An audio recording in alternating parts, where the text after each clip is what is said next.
కొంతమంది పెద్దలు మాట్లాడతారు, రేవడీ కల్చర్ మంచిది కాదు. ఏంటిది రేవడీ కల్చర్ అంటే? అంటే ఫ్రీగా ఏది ఇవ్వద్దు, అనుచితం, ఉచితాలు మంచిది కాదని మాట్లాడతారు. మళ్ళీ వాళ్ళే అవసరం పడ్డప్పుడు ఎలక్షన్లో గెలిచేందుకు మాత్రం 1,21,00,000 మందికి ఎలక్షన్కు 4 రోజుల ముందు 10,000 రూపాయలు మహిళల ఖాతాలు వేసారు మన బీహార్లో. అంటే ఏ ఎండకా గొడుగు, అవసరం పడితే ఒక తీరుగా, అవసరం లేకపోతే ఇంకో తీరుగా, ఇంత దుర్మార్గంగా ఈ దేశంలో మన ప్రాధాన్యాలు, మన విధానాలు ఉన్నాయి. ఇదంతా మీకు ఎందుకు చెప్తా ఉన్నా అంటే, ఈ దేశము, ఈ దేశంలోని సామాజిక స్థితిగతులు, ఈ దేశంలో ఉండే వివిధ వర్గాల అభిప్రాయాలు తీసుకోకుండా ఏ చట్టం తెచ్చినా ఖచ్చితంగా నిర్ద్వందంగా దాన్ని ప్రతిఘటించాల్సిన బాధ్యత మనందరి మీద ఉన్నది. అందులో రెండో అభిప్రాయం ఎవరికి ఉండాల్సిన అవసరం లేదు. ముఖ్యంగా ఈ దేశంలో ఇప్పుడు ఇందాక శ్రీనివాస్ గౌడ్ గారు ఒక మాట అన్నారు, ప్రభుత్వ ఉద్యోగాలు ఎంత ఉంటాయి, పెన్షనర్లు కానీ లేకపోతే మొత్తం ఇప్పుడు ఉద్యోగాల్లో ఉన్నవాళ్ళు కానీ, అది డైరెక్ట్ ఎంప్లాయ్మెంట్ కానీ, కాంట్రాక్ట్ కానీ, అవుట్సోర్సింగ్ కానీ, పర్సెంటేజ్ ఆఫ్ పాపులేషన్ తీసుకుంటే మనది 4 కోట్ల జనాభా, మొత్తం ఉద్యోగుల సంఖ్య కాంట్రాక్టు, అవుట్సోర్సింగ్, రెగ్యులర్ అంతా కలిపితే కూడా 7-7.5 లక్షలు ఉంటారు కావచ్చు, లేదా అంతే కదా, ఓ 2-2.5% మధ్యలో ఉంటారు. మరి ప్రైవేట్ రంగంలో ఉన్న వాళ్ళు ఎంతమంది ఉంటారు? 10-15, కొన్ని దగ్గర పారిశ్రామికీకరణ బాగా జరిగితే 20% దాకా ఉన్న పరిస్థితి ఉంటుంది. మిగతా వాళ్ళు అసంఘటిత రంగంలో ఉంటారు, కొంతమంది వ్యవసాయ ఆధారిత పరిశ్రమల మీద ఆధారపడి ఉంటారు. అంటే ఈ ఫండమెంటల్ అండర్స్టాండింగ్ లేకపోతే, ఈ ప్రాథమిక అవగాహన లేకపోతే చట్టాల్లో మానవీయ కోణం లోపిస్తుంది. ఉదాహరణకి నేను ఒక మాట మీకు చెప్పాలి. మన సిరిసిల్ల, నేను ఎక్కడి నుంచి అయితే ప్రాతినిధ్యం వహిస్తున్నాను, మా సిరిసిల్లలో నేత కార్మికులు ఉంటారు. విపరీతమైన ఆత్మహత్యలు జరిగేది.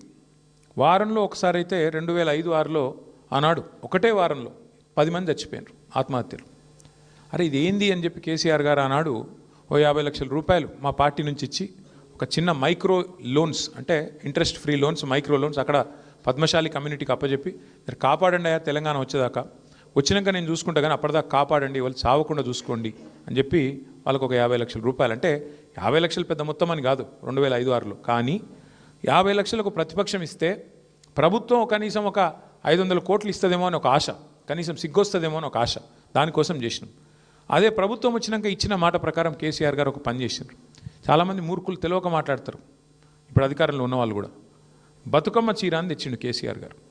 బతుకమ్మ చీరకు ఓట్లకు లింక్ లేదు, బతుకమ్మ చీర మేము మేనిఫెస్టోలో ఇచ్చిన మాట కూడా కాదు. ఎందుకు తెచ్చిండు కేసీఆర్ గారు? బతుకమ్మ చీర అంటే ఇటు ఆడబిడ్డకేమో బతుకమ్మ సందర్భంగా ఒక కానుక, చిన్న కానుక, అదేం పెద్ద పట్టు చీర కాదు, అదేం నువ్వు లక్షల రూపాయలు విలువ చేసేది కాదు, కానీ ఒక పుట్టింటోళ్ళు ఒక చిన్న కానుక పెట్టిన ఆడపిల్లలు ఎట్లయితే మురిసిపోతారో అట్లా ఒక చిన్న కానుక. అట్లాగే అదే బతుకమ్మ ఇటు నేత కార్మికుడికి బతుకునిచ్చే చీర కావాలి అనే ఉద్దేశంతో అప్పటిదాకా 7-8 వేలు పిలిచి మాట్లాడిండు కార్మికులను కేసీఆర్ గారు స్వయంగా ముఖ్యమంత్రిగా. ఎంత వస్తుందా మీకు నెలకంటే? 7-8 వేల రూపాయలు వస్తుంది సార్, ఎట్లా బతకాలి, కిరాయిలు ఏంది, మా కథ ఏంది, మా బతికేంది, ఎట్లా చేయాలి, ఏం చేయాలి, రోజుకి 8 గంటలు నిల్చొని పనిచేస్తే కాళ్ళు గుంజుతున్నాయి, కాళ్ళు గుంజి ఆఖరికి చాలామంది బలహీనతలకు అలవాటు పడుతున్నారు, మందుకు ఇంకోదానికి ఆఖరికి అట్లే చచ్చిపోతున్నారు సార్. అంటే ఒకటే కండిషన్ పెట్టిండు సార్, నేను ఆర్డర్ ఇస్తా కానీ ఖచ్చితంగా మీ ఉపాధి, మీ వేతనం డబల్ కావాలి. ఇవాళ 8-9 వేలు 10 వేలు సంపాదించేటోళ్ళు 15,000 నుంచి 20,000 సంపాదించే పరిస్థితి రావాలని చెప్పి ఆ సేట్లను పిలిచి ఆర్డర్ ఇచ్చి సంవత్సరానికి 350 కోట్ల ఆర్డర్ ఇచ్చి మొత్తం 9.5 ఏళ్లలో 3,500 కోట్ల ఆర్డరు ఒక్క సిరిసిల్ల పట్టణంలో ఉండే వేలాది మంది కార్మికులను బతికించిన ఒక స్కీము బతుకమ్మ. అంటే ఈ మానవీయ కోణం మనం చేసే ప్రతి పనిలో ఉండాలి. పరిశ్రమలకు ప్రోత్సాహకాలు ఇస్తాం మనం, అన్నీ గవర్నమెంట్లు ఇస్తాయి, మన గవర్నమెంట్ కూడా ఇచ్చింది, కేంద్ర ప్రభుత్వం కూడా ఇస్తున్నది, ఇవాళ ఇప్పుడున్న రాష్ట్ర ప్రభుత్వం కూడా ఇస్తుంది. మీరు చూస్తుంటారు పేపర్లలో వార్తలు, ఫలానా పరిశ్రమకు కేవలం 99 పైసలకే ఎకరం ఇస్తున్నారు. ఎందుకు ఇస్తారు పరిశ్రమలకు భూములు? ఎందుకు ఇస్తారంటే వాళ్ళు ఉపాధి కల్పన చేస్తారని, ఉద్యోగాలు కల్పిస్తారు. ఎందుకంటే ప్రభుత్వాలు అందరికీ ఉద్యోగాలు ఇవ్వలేవు. పేదవాళ్ళకి, ముఖ్యంగా చదువుకున్న పిల్లలు ప్రతి సంవత్సరం 10 లక్షల మంది ఇంజనీర్లు అవుతున్నారు. మరి వాళ్ళందరికీ ఉద్యోగాలు ఎడికెళ్ళి రావాలి? ప్రైవేట్ సెక్టర్కు పెద్దపీట వేయకపోతే. అందుకే ప్రైవేట్ సెక్టర్కు పెద్దపీట వేసి ప్రోత్సాహకాలు ఇస్తున్నాం. కానీ ప్రోత్సాహకాలు ఇవ్వడం వరకు ఓకే, కానీ వాళ్ళకు నువ్వు లైసెన్స్ ఇచ్చి శ్రమదోపిడీ చేసుకొని ఇష్టమున్నట్టు చేసుకుంటే అది ఎట్లా ఓకే అవుతుంది? ఇవాళ మనం అడుగుతున్న ప్రశ్న ఈ రౌండ్ టేబుల్ నుంచి అది. దాంతోపాటు ఇక్కడ ఇంకొక ముఖ్యమైన మాట మనం గుర్తుపెట్టుకోవాల్సింది. ఇవాళ కేసీఆర్ గారు మాకు పదే చెప్పేది, కొన్ని విషయాల్లో ప్రభుత్వాలు తలదూర్చొద్దు, మనం కొన్ని విషయాల్లో అసలు ఏలు పెట్టొద్దు అని చెప్పేది. అంటే మాకు కొన్ని విషయాలు ముఖ్యంగా వారు చెప్తుంటే మాకు అర్థమయ్యేది కాదు. వారు మాకు చైనా ఉదాహరణ ఇచ్చేది, చైనా గురించి చెప్పేది. మీరు గుర్తు తెచ్చుకుంటే ఒక్కసారి, అంటే మీరందరూ కూడా ఇక్కడ సీనియర్ నాయకులు, కార్మిక రంగంలో చాలా అనుభవం ఉన్నవాళ్ళు, చాలా పెద్దవాళ్ళు, కాబట్టి క్లుప్తంగా నేను చెప్పే ప్రయత్నం చేస్తాను. నేను లేట్ కూడా అవుతుంది, షుగర్ పేషెంట్లు కూడా ఉండొచ్చు. చైనా, భారతదేశం రెండిటి యొక్క ఎకానమీ సైజు, అంటే ఓవరాల్ సంపద చూసుకుంటే 1980వ దశకంలో 1985 దాకా ఇండియానే పెద్దది. జీడిపి పరంగా చూసుకుంటే, సంపద పరంగా చూసుకుంటే భారతదేశం చైనా కంటే పెద్దది. కానీ 85 తర్వాత చైనా వేగం అందుకొని గత 40 ఏళ్ళలో ఎక్కడికి వెళ్ళిపోయిందంటే, ఇవాళ మన ఎకానమీ సైజ్ ఎంత అంటే, మన జీడిపి సైజు 4 ట్రిలియన్లు, చైనాది 20 ట్రిలియన్లు. అంటే మనకంటే 5 రెట్లు పెద్ద దేశం అయిపోయింది. మరి ఎట్లా మనకంటే వెనుక ఉన్న చైనా 4 దశాబ్దాల్లో మనకంటే 5 రెట్లు ఎట్లా పెరిగింది? మరి జనాభా పరంగా చూసుకుంటే వాళ్ళు మనం సేము. మరి ఎందుకు ముందుకు పోయింది, ఎందుకు వెనుకకు పోయింది అంటే, ఇక చైనా ఇటువంటి విషయాల మీద చర్చ పెట్టుకున్నది.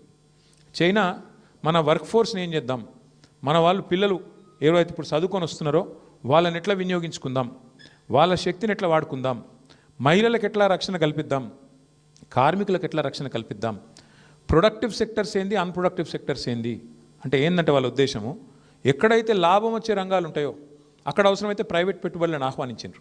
ఎక్కడైతే నష్టం వస్తుందని తెలుసో, నష్టం వచ్చినా తప్పదు అని తెలుసో, అక్కడేం చేసినారు, ప్రభుత్వమే పెట్టుబడి పెట్టి ప్రభుత్వమే వాటి నష్టాలను కూడా భరాయించుకొని. ఇందాక మా మిత్రులు ఆర్టీసీ నుంచి వచ్చిన వెంకటేశ్వర్లు గారు కదా, వెంకటేశ్వర్లు గారు అన్నారు లాస్లో ఉన్నది కార్పొరేషన్ లాస్ ఉంటుంది. ప్రజా రవాణా అంటే ఖచ్చితంగా సామాజిక బాధ్యత. లాస్ ఉండకుంటే అందులో లాభం రాదు, ప్రపంచంలో ఎక్కడ కూడా రాదు. అందుకే ఏం చేస్తారు, ప్రాధాన్యతలు నిర్మించుకున్నారు. ఏ రంగంలో నష్టం వచ్చినా ప్రభుత్వం భరాయించాలి, ఏ రంగంలో లాభం వస్తే ప్రైవేట్ పెట్టుబడులు ఆహ్వానించాలి. ఇది జరిగింది చర్చ. అందుకే చైనా మనకంటే 5 రెట్లు ముంగటికి పోయింది. మనమేమో పనికిమాల పంచాయతీలు ఎక్కువ పెట్టుకుంటాం. ఎవరేం తినాలి, ఎవరేం తాగాలి, ఎవరేం మాట్లాడాలి, ఎవరే దేవునికి మొక్కాలి, ఎవరు ఏం చేయాలి, ఎవరి కులమైంది, ఎవరి మతమైంది, ఈ పిచ్చిలొల్లిలా మనం ఇక్కడ ఉండిపోయినాం, వాళ్ళు ఎక్కడికో ముంగటికి వెళ్ళిపోయినారు. ఇవాళ వాస్తవం ఏంది అంటే, బాధ అనిపించినా ఇంకోటి అనిపించినా ఇవాళ వాస్తవం ఏంది అంటే, హమీద్ మొహమ్మద్ ఖాన్ గారు చెప్పిందే మందు పని. ఇప్పుడు ఇవాళ ఇక్కడ కూర్చొని పార్లమెంట్లో చట్టం పాస్ అయిపోయాక వాళ్ళు రూల్స్ ఫ్రేమ్ చేస్తున్నప్పుడు, ఇప్పుడు ఇలా రాష్ట్ర ప్రభుత్వం అమలు చేసే తరుణంలో మనం మాట్లాడుతున్నాం. మనకు పార్లమెంట్లోనేమో ఆవాజ్ లేదు, లోక్సభలోనేమో మనోడెవడు లేకపోయా, 8 వాళ్ళాయ 8 వీళ్ళాయ, ఒక ఆయన గక్కడ ఉన్నాడు, ఇంకో ఆయన, 17 మంది పార్లమెంట్ సభ్యులు ఉంటే ఇలా ఇక్కడ కూర్చొని మాట్లాడుతున్న ప్రధాన ప్రతిపక్షానికి అందులో గొంతు లేదు. అక్కడ గొంతు ఉంటే ఓ వినోద్ కుమార్ అసంట ఆయన ఉంటే లొల్లి చేసి బొబ్బొబ్బ వేసి అంగిలాకు చంపుకొని డామ్ డూమ్ అని దుంకి ఆపి కనీసం ఒక చర్చ అవుతుండే. ఇవాళ అదేం లేదు. గంగెద్దులక ఓవుడు, తలకాయ ఊపుడు, నిమిషం లోపల బిల్లు పాస్ అవ్వడు, బయటకు వచ్చినాక ఏం బిల్లు పాస్ అయిందో ఎవరికి తెలియకపోవడు అంటే బాధ. ఇది వాస్తవం. ఏమవుతుంది, ఎలక్షన్ వచ్చే వరకు అసలు విషయాలు చర్చకు వస్తలేవు, ఎక్కడనో పోతున్నాయి. అసలు విషయాలు పక్కకు పోయి కులము, మతము ఇవే మెయిన్ స్టేజ్ అవుతున్నాయి. కాబట్టి దయచేసి నా ప్రార్థన, అస్సలు మందుకు అక్కడుంది.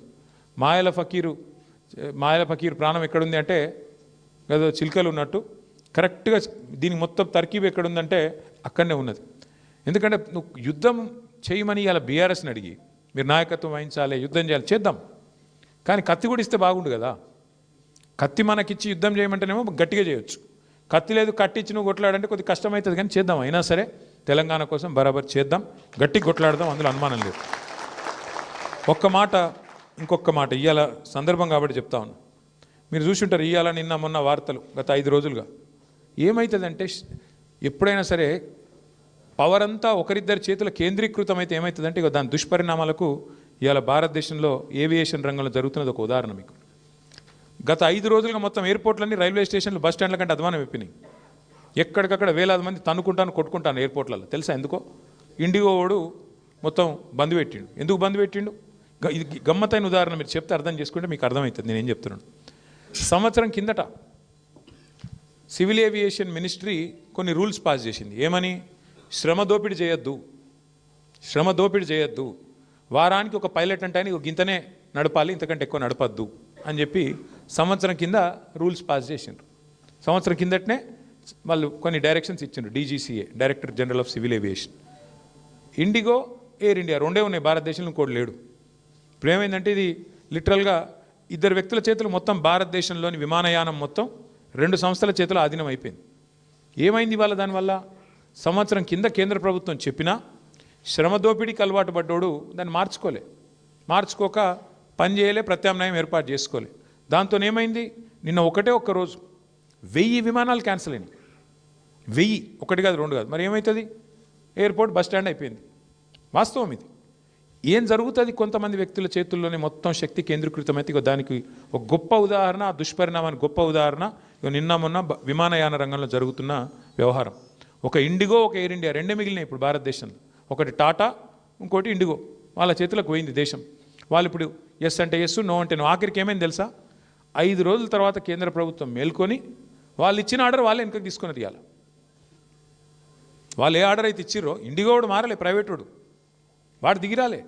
నేను తప్పు చేసినా ఒప్పుకుంటలేడు, వానికి ఫైన్